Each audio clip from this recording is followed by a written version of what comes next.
Let's say you've just landed a new freelance client. They want you to build an e-commerce website to launch their brand new line of shoes. As a beginner, your very first instinct is probably to open up your code editor and start writing raw HTML and CSS. But skipping straight to the code creates serious structural problems. You end up with inconsistent pages, and when the client inevitably asks for changes, you lose hours ripping apart and rewriting your architecture. To solve this, you need to build a visual mockup first, using a free browser-based tool called Figma. Getting the layout right in Figma ensures that when you finally do open your code editor, every line you write is working toward a pre-approved goal. Before opening any software, we need our exact requirements from the client. For our shoe brand, we know we need a hero image, the brand name, and a Shop Now call to action button. You might be tempted to plug these requirements into an AI tool to instantly generate your user interface. However, instant AI designs often focus only on the surface. They rarely account for the underlying logic, like how the layout needs to change for a logged-in customer versus a site administrator. This is where human system design comes in.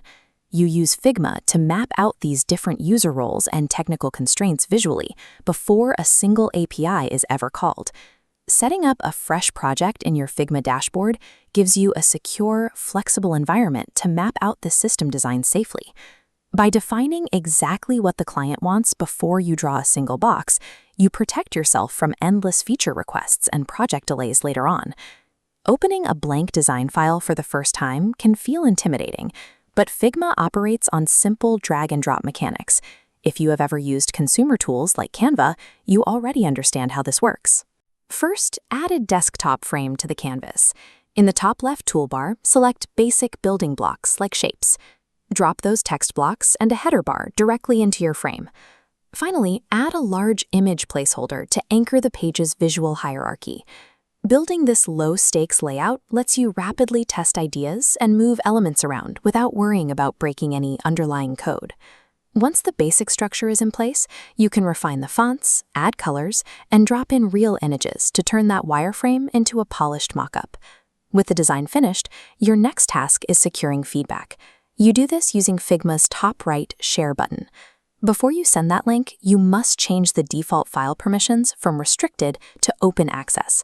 If you skip this step, your client or your instructor will hit a locked access screen, creating an immediate bottleneck in the review process. Generating an accessible link and getting official client approval permanently locks in your visual target. Holding that approved mockup means your UI design phase is officially complete. Now you move on to the next technical step, translating that design into code and hosting the front end on a platform like Vercel. From there, backend integration transforms your static pages into a dynamic application communicating with secure servers. For today's task, copy your accessible Figma link, add it to your tracking sheet, and post your work publicly on LinkedIn. Make sure to tag your instructor, Vishy, so the team can review your completed design. Building this blueprint now creates a clear technical target, making the actual coding process faster and far more predictable.